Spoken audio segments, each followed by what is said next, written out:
ज्ञानवान कुछ नहीं है। किसी गांव में एक व्यक्ति हाथी बेचने गया, बड़ी अच्छी कथा है हाथी बेचने। तो हाथी बिक गया, सौदा हो गया।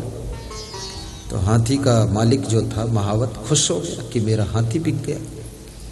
तो पैसा गिने जा रहे थे, फाइनल हो गया, पेमेंट हो रहा था। तब तक गांव से एक आदमी आया, तो हाथी के आगे खड़ा होकर के झुक करके झांकने लगा। फिर थोड़ी देर बाद पीछे गया हाथी के, तो उधर से झांक रहा था। तो हाथी का जो मालिक था महावत, उसने कहा इधर आओ, तुम क्या झांकते हो, मत झांको, ये 200 रुपया लो, जाओ, अब मत आना। क्योंकि हाथी में एक कमी थी, वो समझ गया कि ये बड़ा ज्ञानी है, हाथी के लक्षण सब जानता है, इसलिए बड़ी बारीकी से इधर से उधर झुक झुक के देखता। 200 रुपया दिया, जाओ। तो 200 रुपये लेकर वो दौड़कर भाग गया और फिर आया और फिर झांकना शुरू किया। आगे से खड़ा होकर झुककर झांके, और पीछे खड़ा होकर झांके, दाहिने से झांके, बाएं। तो फिर उस हाथी के मालिक महावत ने बोला इधर आओ, लो 200 रुपये और लो, अब मत आना, जाओ। तो फिर लेकर 200 रुपये रचाते हैं। ज्ञानवान कुछ नहीं। जिसको ज्ञान होता है, मांस मछली अंडा नशा शराब से दूर हो जाएगा। जिसको ज्ञान होगा, किसी प्रकार की व्यसन बुराइयों में फंसेगा नहीं। जिसको ज्ञान होगा, हर इंद्रिय उसके बस में रहेगी। जिसको ज्ञान होगा, वो भक्ति और सत्संग के लिए कूद कर अपना टाइम लगा देगा। जिसको ज्ञान होगा, श्रद्धवा लभते ज्ञानम तत्परः संयतेन्द्रियः, ज्ञानम लब्ध्वा पराम शांति अचिरेण अधिगच्छति। तो अर्जुन ने पूछा, प्रभु एक बात बताओ, ज्ञान होने से भी क्या फायदा है, ज्ञान होने से क्या लाभ है? तो श्री कृष्ण कहते हैं, ज्ञान होने से शांति की प्राप्ति होती। बोले जिसको शांति की प्राप्ति हो गई, उसकी क्या पहचान है? कितने लोग कहते रहते ना, हमको पूरा शांति है, बिल्कुल शांति, अंदर में शांति है, बाहर में उत्पात खुरापात। तो शांति हो गई, इसकी क्या पहचान है? जिसको शांति मिल गई, उसकी पहचान क्या है? तो कृष्ण कहते हैं, प्रसादम अधिगच्छति, उसके मुखमंडल पर प्रसन्नता रहती है, खुशी रहती है, वो प्रसन्न रहता है, हमेशा मस्त रहता है। हर कंडीशन, पोजीशन, सिचुएशन में प्रसन्न मन रहता है। और प्रसन्न रहना इस संसार में बहुत कठिन है, बहुत कठिन है। टेंशन में रहना बहुत आसान है।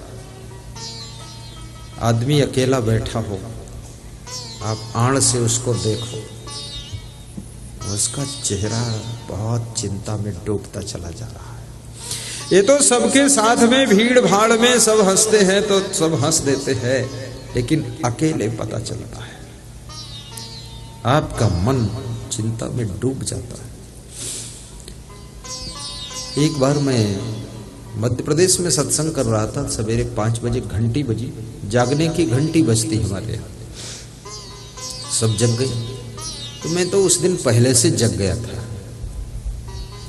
अध्ययन कर रहा था। आज भी रात में 12 बजे से 2 बजे तक मैं स्वाध्याय कर रहा था। ऐसे थोड़े अंधाधुंध वहां सोते हो कुंभकर्ण की तरह, स्वाध्याय करना चाहिए। दूसरा कोई सोता है, सोने तो हमसे क्या लेना देना, अपनी जिंदगी। तो 5 बजे घंटी बजी तो गेट पर संत आ जाते हैं। हमारे यहाँ हर कार्य की ड्यूटी बटी रहती है। कौन सुबह उठकर सफाई करेगा, कौन गुरुजी के पास आएगा, कौन गेट पर आएगा, कौन बाथरूम रेडी करेगा, कौन गुरुजी की मच्छरदानी हटाएगा, कौन जो है कपड़े पहनाएगा, और कौन गुरुजी का मुंह धुलाएगा, और कौन पानी पिलाएगा। फटाफट एकदम खट से 6 लोग हमारे साथ तैयारी में रहते हैं, हमें बिल्कुल टाइम पे तैयार करना है। तो वो संत खड़े थे गेट पर, तो मैं जोर से हंसा अंदर। तो संत सोचा अंदर कौन है जिसके साथ गुरुजी हंस रहे। फिर मैं दरवाजा खोला, बोला गुरुजी आप हंस रहे थे, अंदर कोई और था क्या? मैंने कहा कोई और नहीं था, मैं अकेला ही था।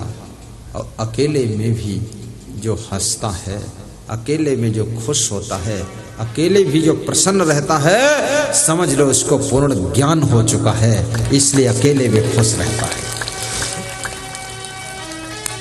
आप अकेले भी खुश रहा करो। ये फिल्म देखकर खुश होना, गीत संगीत सुन के खुश होना, हीरो हीरोइन की टेढ़ी टांग देखकर खुश होना, ये तो खुशी कोई खुशी नहीं है। ये हीरो हीरोइन तो बहुत दुखी है। इस दुनिया में अगर सबसे ज्यादा दुख में कोई डूबा हुआ प्राणी है तो हीरो हीरोइन है। नंबर 2 पे राजनेता भी बहुत दुखी है। हीरो हीरोइन तो इतना दुखी है जिसको सारी दुनिया उसकी फिल्म देखती है। सुशांत हीरो ने सुसाइड कर लिया। श्रीदेवी हीरोइन ने दुबई में जाकर के बाथरूम में डूब कर मर गई। अरे डूबने के लिए इतनी दूर फालतू गई थी, हम लोगों को बता देती तो यही तालाब में उसको डुबा दिया जाता। हाँ, डूबने इतने दूसरे देश को जाती। आखिर ये हीरो हीरोइन आत्महत्या क्यों कर रहे हैं? शांति कहां इनके जीवन में? राजनेताओं के जीवन में भी शांति नहीं, क्योंकि इसमें टांग खींचने वाले बहुत लोग हैं। इसलिए बड़े से बड़ा पद पा करके भी कोई बिरले राजनेता खुश रह पाता है, बड़ा गंभीर होता चला जाता है, क्योंकि सब तरफ से लोग उसको गिराने में लगे हैं। खुद की पार्टी के लोग भी उसको ढकेलना चाहते हैं। बहुत मुश्किल का विषय है ये। मुख्यमंत्री प्रधानमंत्री के पद पर टिक पाना, मिनिस्टर के पद पर टिक पाना बहुत खिलाड़ी का काम है। ऐसे बहुत मुश्किल का काम है। बहुत चतुर होता कोई टिकता है, लेकिन टिकने के बाद भी शांति नहीं रहती। बड़ा हिचाखिची, ईर्ष्या द्वेष बहुत है, बहुत निंदा बुराई है, बहुत गाली गलौज है। तुम्हारा पुतला बनाकर फूंक देंगे लोग। मैंने एक नेता से पूछा कि आपका पुतला फूंकते हैं लोग, आपको कैसा लगता है? बोले हम बस इतना ही सोचते हैं कि ऐसा चांस ही नहीं देंगे कि कभी हमको पकड़ के फूंक सके। हाँ, क्योंकि इसके अंदर मेरे लिए क्रोध ज्यादा है। हाँ, पुतला फूंक रहे हैं।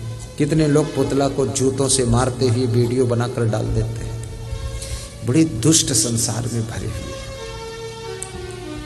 बहुत झगड़ा है। लेकिन जिस नेता को भी ज्ञान हो जाता है, उसको गाली भी लोग देते हैं तो भी वो दुखी नहीं होता है, पुतला भी फूंकते हैं तो भी दुखी नहीं होता है, और उसका पद भी चला जाता तो भी दुखी नहीं होता है, और फिर से पद मिल जाता है तो भी ऐसा का ऐसा रहता है। इसलिए ज्ञान आपको दुखी होने से बचाता है। ज्ञान को प्राप्त कीजिए और सारे दुखों से